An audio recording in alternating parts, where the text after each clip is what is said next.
Hello, my wonderful followers and subscribers, and anyone who is interested in the Tao. Welcome. Today, I will be continuing our discussion of the Tao Te Ching. Excuse my plate there. I will be talking about chapter 17.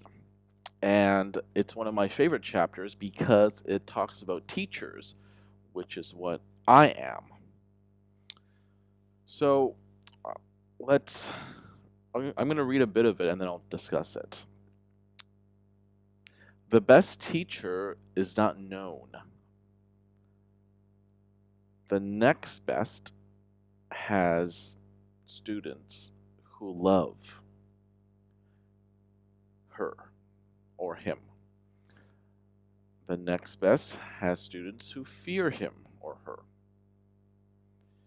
And the lowest level has students who hold them in contempt.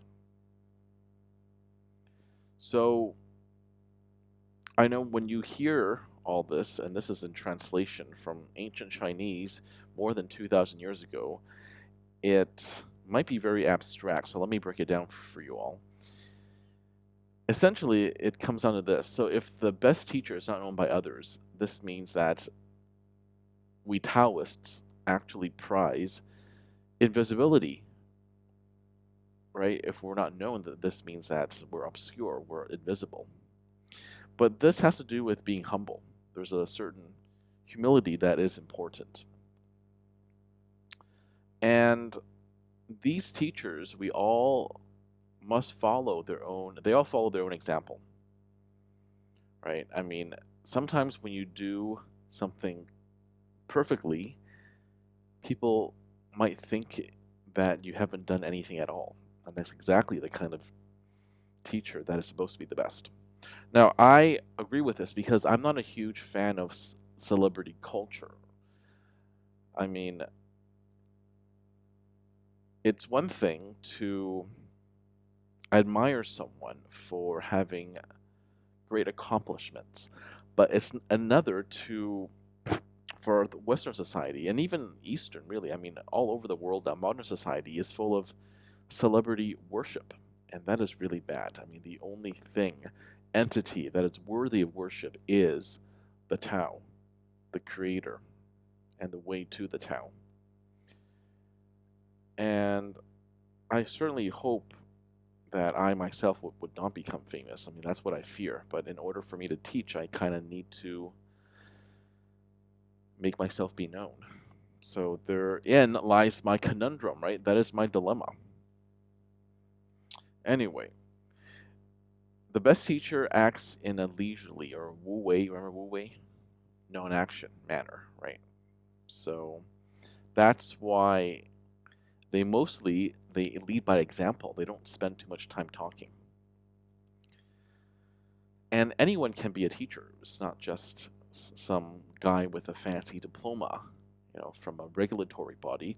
I mean, there have been times when we have entered someone's life, right? Someone's life, and then we change it for the better. I can give you an example. I mean, I met a very good friend of mine. Let's call him Mr. O.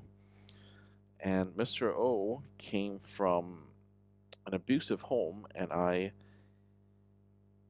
became his roommate, and he kind of confided in me. I was kind of his therapist for a while, which wasn't really that healthy. But I pointed out things that he wasn't aware of. Like, he wasn't even aware of the abuse and the neglect until we dissected it years later when he was roommates with me. Right? I pointed out all the terrible habits that his abusive mother instilled in him. Waking himself up early when he didn't have to, pushing himself to run the extra mile when he wasn't even trying to become an Olympic runner. And as a result, he actually tore a ligament. Right? So these are things that his abusive perfectionist mother did. And it was ingrained into him, and such habits continue to exert an influence well into adulthood. So I taught him that. I pretty much was a therapist, a psychotherapist for a while, and he actually helped me a lot with more physical stuff. He drove me around. He taught me about the keto diet, and using that diet, I lost 45 pounds or 23 kg. So we taught each other a lot. So there are always going to be teachers. The key is to recognize these important people. They're called guiren in Chinese, and it means noble people who come into your life and change it for the better. All right, that's it for today. That's it for now. Thank you for listening. This has been your Master GongSun, and as usual, keep following the Tao.